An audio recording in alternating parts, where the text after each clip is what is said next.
I couldn't believe my eyes when my in-laws left my 8-year-old daughter standing by the doorway while everyone else went in without her. I felt my heart shatter into 1,000 pieces. My daughter, Lily, looked up at me with wide, confused eyes, clutching her little coat as if it could shield her from the cold sting of rejection. I wanted to storm in and demand an explanation, but I forced myself to stay calm, for Lily's sake. The Collins estate was buzzing with laughter, clinking glasses, and holiday cheer. Every corner of the grand hall seemed alive, yet the moment felt like a cruel trick. Marlene, my mother-in-law, waved at acquaintances, smiling with effortless charm, while Stuart, my father-in-law, stood by the fireplace, deep in conversation, completely ignoring the small figure at the doorway. Lily shifted from one foot to the other, unsure if she should follow or stay put. My stomach tightened. I had never felt so helpless. I knelt down to Lily's level and whispered, "It's okay, baby. Come stand with me." She hesitated but finally stepped closer, clutching my hand tightly. I could feel her tiny fingers trembling, and my heart ached. How could family, people who were supposed to care, treat her like she didn't belong? I wanted to say something, but the words caught in my throat. I wasn't going to yell. This was bigger than a scene. It was a lesson in quiet strength. As I looked around, I noticed subtle cues I had seen before. The sideways glances, the almost imperceptible sighs, the way Marlene's smile froze for a fraction of a second when Lily tried to join a conversation. It was clear, they had no intention of including her. It wasn't an accident, it was deliberate. Rage bubbled under my skin, but I swallowed it down, reminding myself that any outburst would only draw attention to Lily's hurt. I pulled Lily closer, feeling her small hand squeeze mine in a mix of fear and trust. "Don't worry, sweetie. You're safe with me," I murmured. In that moment, a vow formed in my mind, quiet but unbreakable. No one would ever make Lily feel small again. I would protect her, guide her, and if necessary, make sure those who tried to harm her felt the weight of their actions. I straightened up and offered a polite, calm smile toward Marlene and Stuart, masking the storm inside me. This was not the time to confront them openly. My daughter deserved better than to see me lose control. Instead, I would watch, learn, and plan. Their cruelty had exposed them, and I intended to use it carefully, turning this betrayal into a lesson they would not forget. Lily's eyes met mine again, trusting and innocent, and I knew that protecting her was worth every challenge that lay ahead. This was only the beginning. I quickly knelt beside Lily and took her small hand in mine. "It's okay, sweetie. Don't be upset," I whispered softly, brushing a strand of hair from her face. She looked up at me, eyes wide and worried, and I could feel her little body trembling. I hugged her gently, trying to calm the fear and confusion I knew she felt. "I've got you," I said. "Nothing bad is going to happen while I'm here." I stood and faced my mother-in-law, forcing myself to stay calm even though my heart was pounding. Marlene's smile was tight, almost rehearsed, and she said in front of everyone, "Oh, Elena, you're overreacting. It's just a little misunderstanding." Her words were meant to make me look silly, to make it seem like I was making a scene over nothing. But I could see right through her, and I refused to let her make me feel guilty in front of Lily. Ryan didn't say anything. He shifted uncomfortably, looking between me and his mother, and I felt a stab of frustration. I wanted him to defend us, to speak up, but he just stayed quiet. That hesitation made my chest tighten. I loved him, but I realized that sometimes he let his family's influence make him unsure. I reminded myself that I couldn't rely on him entirely. I had to be strong on my own for Lily. As I held Lily close, I started thinking about all the times Marlene and Stuart had done things like this, small, cruel things that no one else noticed. Little insults, moments of ignoring Lily, or saying things that made her feel small. It was always subtle, hidden behind smiles and polite words. I could see the pattern now. Their behavior wasn't accidental. It was deliberate, carefully planned to make us feel powerless. I looked at Lily and tried to focus on keeping her calm. "Let's stay right here together," I said softly. She nodded, trusting me completely, and I felt a surge of determination. I would not let them hurt her like this again. I had to be smart, quiet, and careful. Acting too quickly or angrily would only give them power. I took a deep breath and decided I needed to watch them more closely. Every word, every glance, every small action, they all mattered. I needed to understand their patterns and plan my response carefully. It wasn't just about this one moment. It was about protecting Lily in the long run and making sure she never felt unimportant or unwanted in that family again. So I hugged her once more and whispered, "We'll figure this out, Lily. I promise. No one can treat you like this, not while I'm here." My mind was already racing with ideas, quietly observing, quietly planning. I would turn this betrayal into a lesson they wouldn't forget, but I would do it carefully, without putting Lily in the middle. From that moment, I knew I had to be patient, strong, and always one step ahead. I started paying closer attention to everything my in-laws did. Every time Marlene made a small joke at Lily's expense or ignored her when she tried to join conversations, I noticed it. Even tiny things like forgetting her birthday or passing over her accomplishments were part of a bigger pattern. Stuart wasn't much better. He would sometimes shrug off Lily's questions or brush past her as if she didn't exist. I quietly wrote notes in my phone, keeping track of each incident, so I wouldn't forget anything. Ryan watched some of it too, but he stayed quiet. I didn't want to pressure him, so I just reminded him gently. "See how they treat her? Notice the way they ignore her sometimes." He nodded, a little reluctantly, and I could tell he was starting to see what I had already known for a long time. I needed him aware, but I also had to be careful not to push him too far too fast. One afternoon, while we were at a small family gathering, I met Aunt Harriet. She was Ryan's distant aunt, someone who usually stayed on the sidelines. I noticed her watching Marlene and Stuart quietly, and when she caught my eye, she gave a subtle nod. Later, when we were alone, she said softly, "I've seen how they treat Lily. You're not imagining things." I felt a small surge of relief. Finally, someone else understood and was quietly on my side. She didn't want to cause a scene, but she promised to support me in subtle ways. Having her quietly watching too gave me hope that I wasn't entirely alone. With Aunt Harriet's quiet support and Ryan starting to notice the patterns, I felt more determined. I began thinking carefully about how to use the evidence I was collecting. I didn't want to confront them blindly or in anger. I needed proof, something concrete that showed the way they tried to belittle Lily and make her feel invisible. I pictured moments where their words and actions could be revealed to others, showing everyone the truth without me having to create a fight. While observing, I accidentally overheard a conversation that gave me pause. Marlene was talking to a friend about a hidden financial problem she was dealing with, something she had kept secret from the family. My mind raced as I listened carefully, realizing this could be the leverage I needed. If I handled it right, I could reveal both the way she treated Lily and her hidden secrets. It was risky, but it was a start. I felt a mix of excitement and caution. Every detail I collected now mattered, and I knew I had to be patient. Slowly, methodically, I would gather the pieces I needed. Each small injustice, each sneer or slight, each hidden truth was part of the bigger picture. One day, I would turn all of it into a plan that protected Lily and showed the world exactly who Marlene and Stuart really were. Until then, I would watch, record, and think carefully about every move.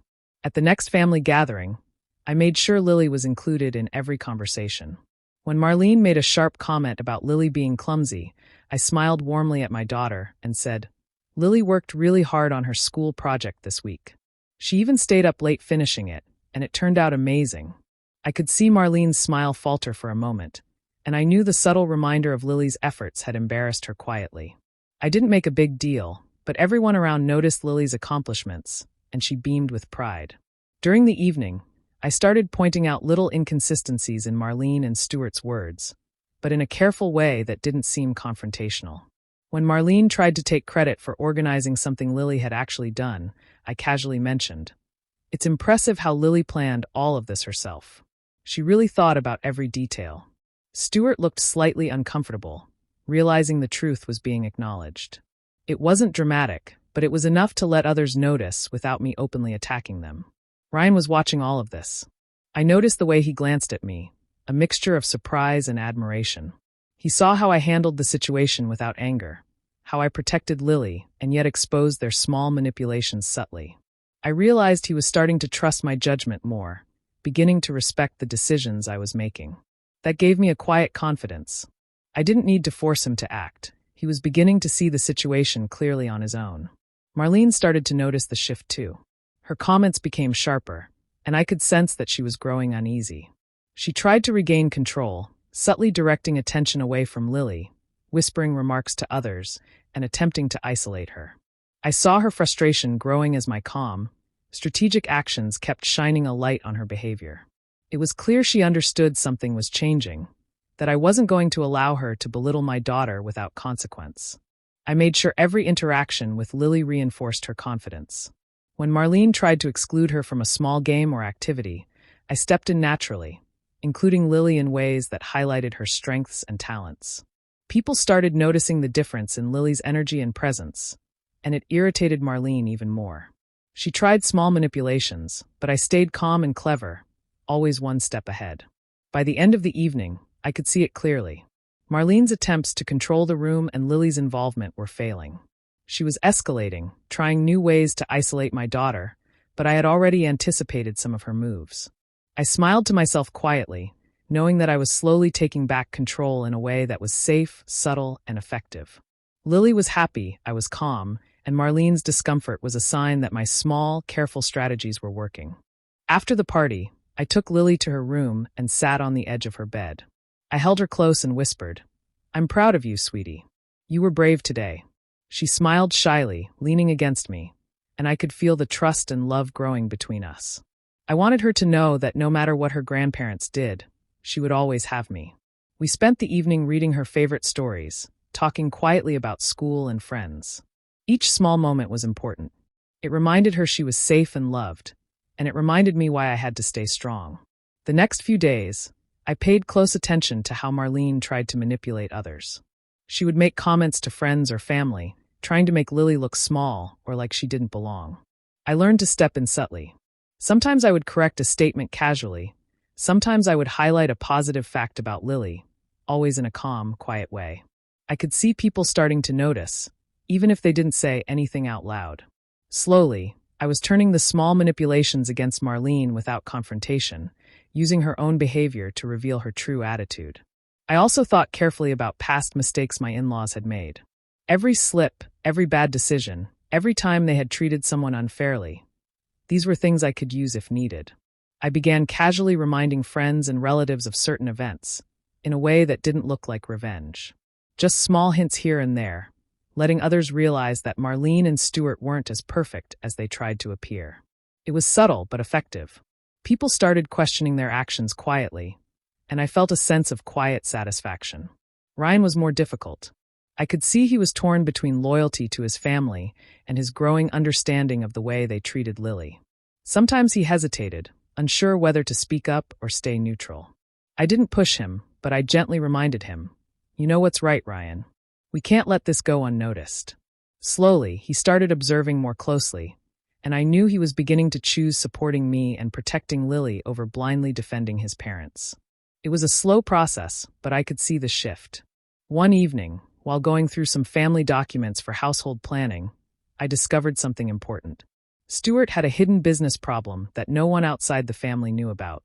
It wasn't illegal, but it was sensitive, something that could damage his reputation if handled carefully. I realized this was the leverage I needed. Combined with the small injustices I had already documented, it could be the key to exposing their cruelty and protecting Lily. I held Lily in my arms that night, feeling determined. I had the love, the evidence, and the careful plan forming in my mind. Everything was coming together. I would act with patience and strategy, making sure Lily remained safe while I quietly prepared for the moment when Marlene and Stuart's true colors would be revealed. I knew exactly how I would use what I had discovered. I knew I couldn't face Marlene and Stuart alone, so I talked to Ryan one evening when Lily was asleep. I explained carefully how important it was for him to support me, but without making any sudden moves that might scare Lily. "We have to be smart about this," I told him. "If we act too soon, it could hurt her. We need to wait for the right moment, and then we show the truth." He listened quietly, nodding, and I could see him finally understanding the seriousness of the situation. He agreed to stay close and back me up when the time came. Once I had Ryan on my side, I started planning the confrontation. It wouldn't be an angry scene or a public fight. I wanted it to be careful and controlled, a moment where the truth came out naturally. I pictured the gathering, Marlene trying to manipulate the conversation, Stuart smiling politely while hiding his secrets, and the rest of the family unaware of what was really happening. My goal was to expose their actions and the hidden problems they had, without causing unnecessary drama. Everything had to be precise. The tension in the house grew as Marlene and Stuart started noticing my calm confidence. They would glance at me during conversations, their smiles tighter than usual. Sometimes I caught Marlene whispering to Stuart, and I knew she was starting to suspect that I was planning something. It felt like a quiet game of chess, each move measured and deliberate. I didn't panic. I stayed composed, knowing every small step I took was preparing for the bigger reveal. Lily began noticing my quiet focus, too. She asked me why I was making so many notes and talking quietly to Ryan. I tried to reassure her, but I could see the worry in her eyes. She didn't fully understand what was happening, but she knew something was different. I hugged her gently and said, "Everything is okay, sweetheart. I'm just making sure no one can hurt you again." She nodded but stayed close, sensing my determination. Her trust gave me strength. I spent the next few days carefully preparing everything for the family gathering. I organized the evidence I had collected, thought through the order in which I would reveal things, and planned small ways to include Lily, so she felt safe and proud. Every detail mattered, and I rehearsed the conversations quietly in my mind. I wanted the truth to be clear, undeniable, and fair. By the time the gathering arrived, I felt ready. Ryan was quietly supportive. Lily was aware that something was happening but reassured, and I had everything in place. Marlene and Stuart had no idea how much I knew or how carefully I had prepared. This was my chance to turn the tables, to protect Lily, and to show the family the truth. I took a deep breath, knowing the next steps would be the most important yet, and I was ready to act. The day of the family gathering finally arrived. I walked into the room with Lily at my side, holding her hand tightly. She looked up at me, nervous but trusting, and I smiled, giving her the courage she needed. I had planned everything carefully, and now it was time to put it into action. My heart raced, but I stayed calm on the outside.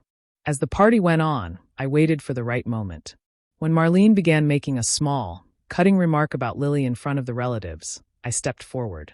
"Actually," I said softly but clearly, "Lily worked very hard on that project. She stayed up late and thought of every detail herself." People turned to look, and I could see the surprise on Marlene's face. She tried to laugh it off, but the truth was already in the room. Next, I spoke about some of the little manipulations Marlene and Stuart had done over the years. I didn't shout or accuse them, but I told short, honest stories that highlighted their behavior.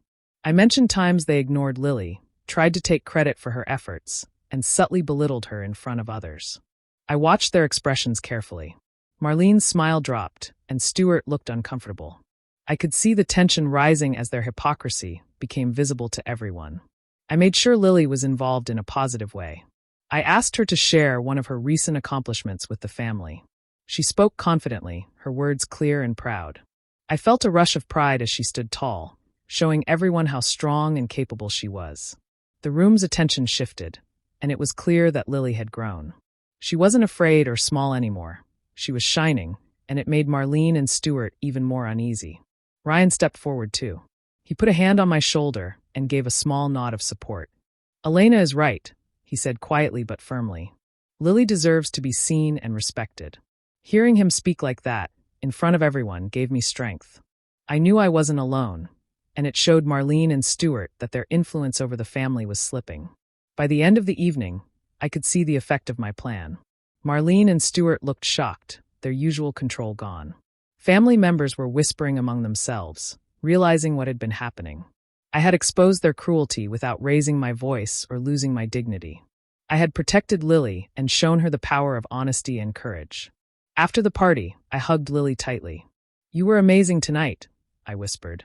I felt a quiet sense of justice inside me. The betrayal had been turned into a lesson, and the people who tried to hurt us had lost their power. I looked at my daughter and smiled, knowing we had taken the first big step toward a safer, happier future. After the family event, things began to change quietly but clearly. Ryan and I grew closer. I could see him noticing more of the small ways I protected Lily and handled difficult situations. He started trusting my judgment completely, and our conversations became open and honest. We laughed more, planned together, and supported each other in ways we hadn't before. The tension that had existed between us slowly faded, replaced by a sense of partnership and understanding. Lily started to feel safe in ways she never had before.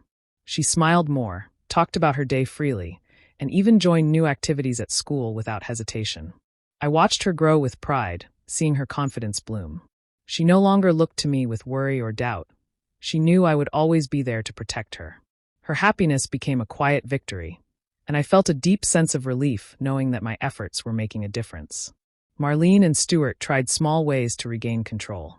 They would make subtle comments at family events or try to isolate Lily during conversations, but their attempts failed. The family had started noticing their behavior for what it really was, and the influence they once had was gone. It was clear they could no longer manipulate situations without others seeing through them. Their frustration was visible, but it no longer mattered. The damage they had tried to do could not touch us anymore. With the house calmer and our relationship stronger, I turned my attention to practical matters. I carefully reviewed our family finances, making sure everything was secure. I made plans for bills, savings, and household stability, knowing that financial independence would give us more freedom and protection. I felt in control for the first time, confident that Lily and I were safe from both emotional and financial harm. Even though the danger from my in-laws had lessened, I remained careful. I watched interactions quietly and stayed aware of any new moves they might try. But I no longer felt the fear or pressure I had felt before. Their power over us was gone, and I could enjoy our home and family life without constant worry. I had turned their cruelty into a lesson and a safeguard, protecting both Lily and my marriage in the process. Every evening, as I tucked Lily into bed, I saw her peaceful smile and felt a wave of calm. She had grown stronger, I had grown stronger, and Ryan had grown stronger too. We were a team now, and nothing could shake the bond we had built. I knew challenges might come in the future, but for now we had stability, safety, and love. The in-laws' attempts to control or harm us had failed, and that quiet victory gave me confidence to move forward. We could live fully, without fear, and with the assurance that we had faced the past and come out stronger together. After everything that had happened, I spent some quiet moments thinking about how far we had come. I realized how important patience had been. If I had rushed or reacted angrily, things could have turned out badly. Staying calm, observing carefully, and planning each step had made all the difference. I also understood the value of thinking ahead, of using intelligence and strategy instead of emotions alone. It wasn't easy, but it had worked. I felt proud of how I had handled the situation and the example I had set for Lily. I also made time to reconnect with friends I hadn't spoken to in a while. I visited neighbors, chatted with old classmates, and joined a few local community activities. It felt good to rebuild those connections, to be part of a community where I could be supported and where Lily could grow surrounded by positive people. Seeing the smiles and warmth from friends reminded me that life was bigger than the small battles with my in-laws. It gave me energy and hope for the future. Meanwhile, I noticed subtle changes in Marlene and Stuart's social presence. They had always tried to appear perfect, but now people seemed to see them differently. Friends were quieter around them. Family members no longer followed every instruction or flattery. The little control they had tried to keep was slipping. I didn't need to celebrate it openly. I just noticed it quietly. Their isolation was a natural consequence of their own actions, and it reassured me that our efforts had made a real difference. Lily was changing too. I could see it in the way she spoke, the confidence in her smile, and the trust in her eyes. She no longer hesitated to share her thoughts or ask for help.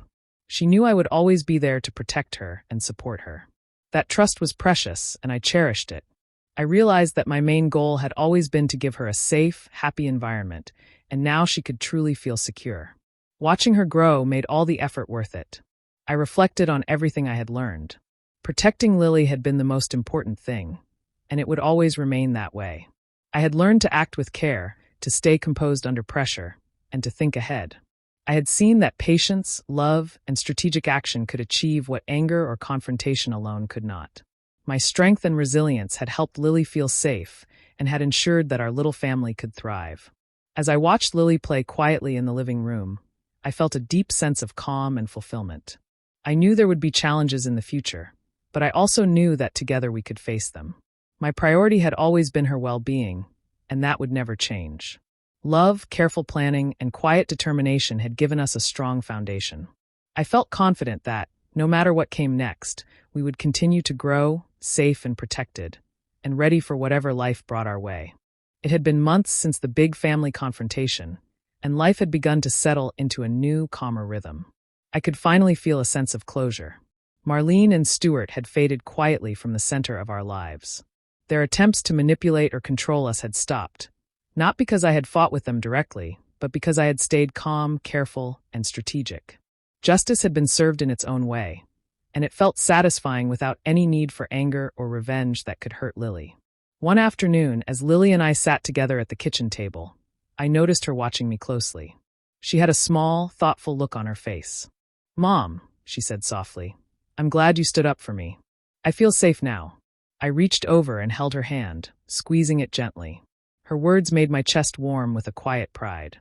She had seen how I had handled everything, how I stayed strong, calm, and careful, and it gave her a sense of security she had never had before.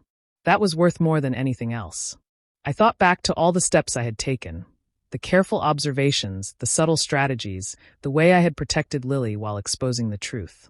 It wasn't easy, but I realized that betrayal didn't have to destroy me or my family. Instead, it could be a lesson, a way to grow stronger and wiser. I had learned that standing up for what is right doesn't need to involve shouting, fighting, or causing harm. Strength could be quiet, deliberate, and smart. Lily leaned against me, and I could see the trust shining in her eyes. She knew that no matter what happened, I would keep her safe. That trust was the most important outcome of everything. It reminded me that all my planning and patience had not just been about showing the in-laws the consequences of their actions. They had been about creating a safe, loving home for Lily. That goal had been accomplished, and I could finally feel relief. I also reflected on myself. I had changed in the process. I had become more patient, more composed, and more confident in my ability to handle difficult situations. I realized that betrayal could be a teacher if approached with care and strategy. I didn't need to be cruel or seek revenge with harsh words or actions. I could protect my family, uphold justice, and remain true to my values all at the same time. As I looked around our home, at Lily playing happily with her toys and Ryan quietly reading nearby, I felt a deep sense of peace. The tension of the past had dissolved, replaced by security, love, and a quiet satisfaction. We had survived the betrayal, learned from it, and grown stronger. I knew that whatever challenges might come in the future, we were ready. For now, the chapter was complete, and it ended with calm, dignity, and the knowledge that justice and love could coexist. Was Elena right to stand up to her in-laws the way she did, or should she have taken a softer approach? Share your thoughts below. I'd love to hear them. Subscribe and turn on notifications for more stories like this.